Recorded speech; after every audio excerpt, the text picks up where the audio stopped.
मैं आप सबको मशकूर हूँ। आज आप इतनी तादाद में यहाँ उमर साहब को मिलने के लिए, उनका खिताब सुनने के लिए पहुँचे हैं। मैं आपके और इनके दरमियान ज़्यादा हाइल नहीं रहूँगा। आज जुम्मा भी है। पहले मैं आप सबका शुक्रिया अदा करना चाहता हूँ। मेंढर के हर आदमी का शुक्रिया अदा करना चाहता हूँ, चाहे वो किसी भी तबके से है, किसी भी बरादरी से है, किसी भी मज़हब से है, कि उन्होंने बड़ी तादाद में मुझे वोट दिए। उसके बाद मौका नहीं मिला था, तो मैं आज आप सबका शुक्रिया अदा करना चाहता हूँ। जैसे जावेद राना साहब ने कहा कि ये पहाड़ी ज़िला है, बॉर्डर के साथ मिलता है, इसकी अपनी परेशानियां हैं, इसके अपने प्रॉब्लम्स हैं। और जब ये मुल्क, दोनों मुल्कों की तकसीम हुई, हिंदुस्तान और पाकिस्तान की, तब से आप लोगों ने बड़ी मुश्किलात देखी, बड़ी प्रॉब्लम्स देखे, लेकिन अल्लाह ताला ने आपको हिम्मत दी कि आप हमेशा मुकाबला करते रहे, और जहानत दी आपको कि आप बड़े बड़े ओहदों पर भी पहुंचे। और दुनिया के हर कोने में मुझे लगता है अक्सर ममालिक ऐसे हैं जहाँ रजौरी और पुंछ का आदमी मौजूद है, चाहे कारोबार के हवाले से है या नौकरी के हवाले से है।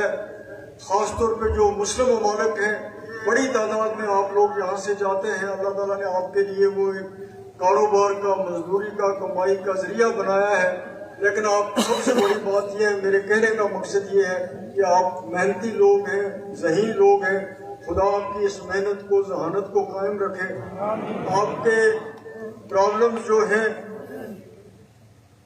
आपकी जम्मू से जो पुंछ हाईवे आती है, वो इतनी बुरी हालत में है कि वहाँ गाड़ी लेके चलना भी आप लोगों की हिम्मत है।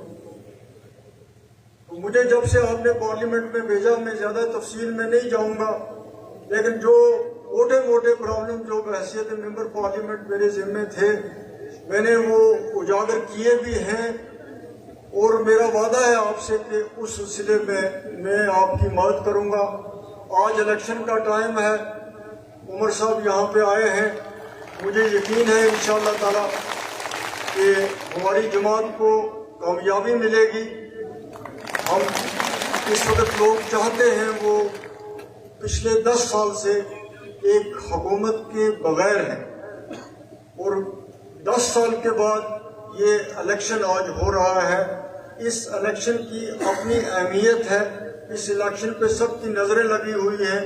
और आज जहाँ जहाँ भी हम जा रहे हैं, लोग जोग दर जोग नेशनल कॉन्फ्रेंस के जलसों में आ रहे हैं और एक प्यार और मोहब्बत कर रहे हैं। वो समझते हैं कि आज के इस वक्त में नेशनल कॉन्फ्रेंस उनके मसाइल हल कर सकते हैं। ख़ास तौर पे जो हमारे साथ 5 अगस्त 2019 को हुआ, उस फैसले को लोगों ने कबूल नहीं किया कि पूरी रियासत को तोड़ के 2 यूटीज में तकसीम किया गया। हमारी तरक्याती काम रोके गए, नौकरी के मामले रोके गए, बहुत ज़्यादा मुश्किलात और परेशानियाँ लखनपुर से लेके ले तक ये परेशानियाँ बढ़ी हैं, ये इनमें कमी नहीं आई। तो मैं आपके और उमर साहब के दरमियान ज़्यादा नहीं रहूँगा, आप मुझसे ज़्यादा जानते हैं। आपने यहाँ से हमारे कैंडिडेट जो नेशनल कॉन्फ्रेंस के हैं, उनको वोट देना है, उसी लिए मैं भी आया था। आप सबका बहुत बहुत शुक्रिया।